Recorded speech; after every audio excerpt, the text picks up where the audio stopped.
హరి ఓం శ్రీమాత్రే నమ. లలితా సహస్రనామ పారాయణలో భాగంగా ఈరోజు అమ్మవారి నామం 863వ నామం, 8 అక్షరాల నామం కామకేళ తరంగిత. ఈ నామంతో అమ్మవారికి నమస్కారం చేసుకున్నప్పుడు ఓం కామకేళి తరంగితాయై నమః అని చెప్పుకోవాలి. కాముని యొక్క క్రీడా విశేషాలతో పరంపరలుగా వచ్చే తరంగం లాంటి స్వభావం కలిగినటువంటి తల్లి అని చెప్పి మనం దీనికి స్థూలార్థంగా చెప్పుకుంటే, ఆగకుండా వస్తూ ఉన్నదాన్ని పౌనఃపుణ్యం అంటారు.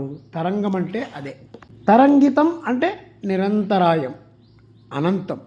ఆ ఆనందమే కామకేళి. కామ అంటే ఆనందం, కేళి అంటే లీల. ఆ ఆనందపు వ్యక్తీకరణ అనంతం. ఇంకొక అర్థంలో కామకేళి అనే దానిలో విశేషం కేళి అంటే ఆట, కామ అంటే పరమాత్మ. సృష్టించేస్తామనుకున్న ఈశ్వరుడు కామేశ్వరుడై సృష్టి చేయాలని భావించాడు. కనుక పరమేశ్వరుడే కాదు, కామేశ్వరి, కామ అంటే కామేశ్వరి కూడా. ఎందుకంటే శివ పార్వతులు అభేదం. ఆయన కామేశ్వరుడైతే ఇప్పుడు కామేశ్వరి.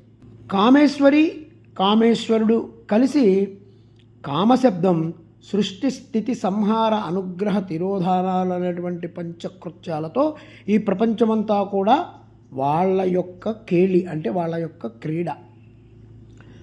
ఆనందస్వరూపులైనటువంటి శివశక్తులు ఈ ఆటతో మొత్తం ప్రపంచాన్ని సృష్టించుకున్నారు. ఇది ఎప్పుడూ ఆగదు.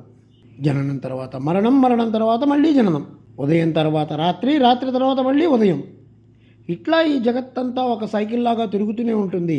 ఇదంతా కూడా కామేశ్వరుడు కామేశ్వరి యొక్క క్రీడనే తప్ప వేరే కాదు. ఇంకో భావంలో శ్రీచక్రంలో బిందువు మధ్య ఉన్న తల్లి పేరు మహాకామేశ్వరి. ఈ తల్లి శ్రీ శ్రీ శ్రీ శ్రీ లలితా మహాత్రిపుర సుందరి పరాభట్టారిక శ్రీమద్ రాజరాజేశ్వరి. ఆ పరమేశ్వరి బిందు కోణంలో ఉన్నారు. ఒక్కసారి స్పందన కలిగింది అంటే అదే కేళి.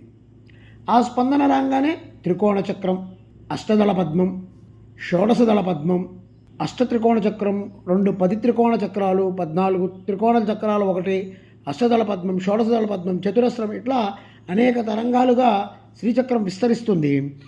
ఈ తరంగాలన్నీ బిందువులో ఉన్న కామేశ్వరి యొక్క కేళి వల్లే వచ్చే ఏర్పడ్డాయి. కాబట్టి శ్రీచక్ర స్వరూపమే ఇందులో ఉంది.